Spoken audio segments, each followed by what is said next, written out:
In this lecture, we're going to be learning how to use the Loop, Cut and Slide tool to add geometry with edge loops. We're going to learn how to increase and decrease the number of cuts and looking at smoothness and fall off factors. So let's see how this all works in Blender. So we're going to start with a default cube and we're going to move into edit mode by pressing the tab key. We're going to make sure that nothing is selected by pressing A. And there are two ways in which we normally use the Loop, Cut and Slide tool. The first is via the Tools bar to the side, scrolling down to where it says Add and selecting Loop, Cut and Slide. Once we've clicked once, if we hover over our object, we can see that our loop cut appears in a purple highlight. Before clicking anything, if we scroll up on a scroll wheel, we can increase the number of cuts. And we can do this as high as we want, or as high as we need. For example, this may be a little bit too much. I think there's 48 cuts there at the moment, a little bit too much in most cases. We can also reduce the number of cuts by scrolling down on the scroll wheel. One left click will change our loop cut to a yellow highlight, which means it has now been added. However, it has not been confirmed to a specific point. That means that after a single left click, we can still move our cut up and down its edge loop. The two ways of confirming. If we right click, then we confirm the cut and it will end up in the very center of the cube.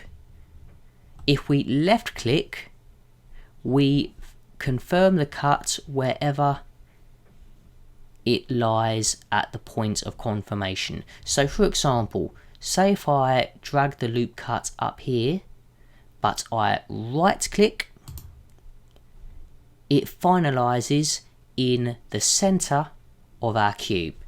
I'm going to undo that with Ctrl Z. The second way in which we can edit our mesh by adding loop cuts is by pressing Ctrl and R. Once we've done that, we can hover over and the same thing happens.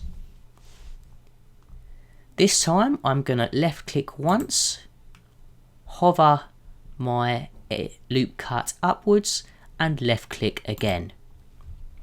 And now we have a loop cut much higher up on our cube. So let's look at smoothness and fall off. If we look below the tools bar, we will see a properties menu. This properties menu appears whenever we perform an action. This properties menu relates specifically to that action. In this menu, for the Loop, Cut and Slide tool, we can increase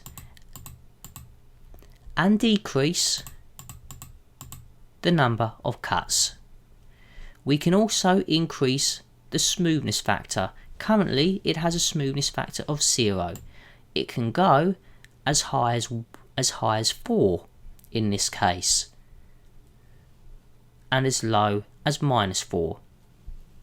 This basically scales that loop cut in or out depending on the factor. Let's give a better example of this. So I'm going to press Ctrl Z to delete our loop cut. Now I'm going to add in not 1 but 5 loop cuts. I'm going to press Ctrl and R, hover over and scroll up until I have 5 loop cuts. I'm going to left click and then right click. I've got my number of cuts set at 5. 5 will do me. If I increase the smoothness, we can see it greatly increases the size of our cube, almost making it quite circular or curvy in shape, and vice versa. The more cuts we have, the greater an impact the smoothness has.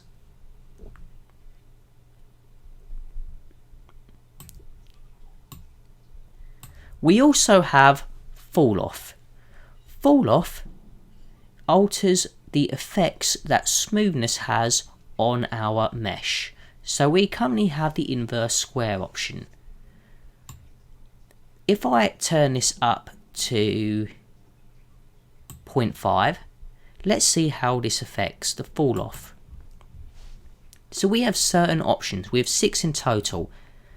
Linear creates a straight path to the center, so it's no longer curved, it's a straight line from this vertex to this one. Sharp keeps the middle loop cut at a point, but the edge curves inwards up towards the top. This is our sharp effect. We've already done inverse square. This is fairly constant curve. Root basically makes a curve, but it keeps each edge as straight as possible during this curve. If we pan around, we can see that the edges are relatively quite straight going down. Sphere makes the loop cuts as spherical as possible, but we can see at the top and at the bottom that the first and last loop cuts come out a lot further than the ones down the middle. Finally, we have smooth fall off, which basically creates a graph-like line in which we swerve up to form a bump in the middle and swerve back down. These are just a few examples of how smoothness and factor can affect a very simple object. So that is the loop cut and slide tool. Play about with that a bit, make sure you get used to it.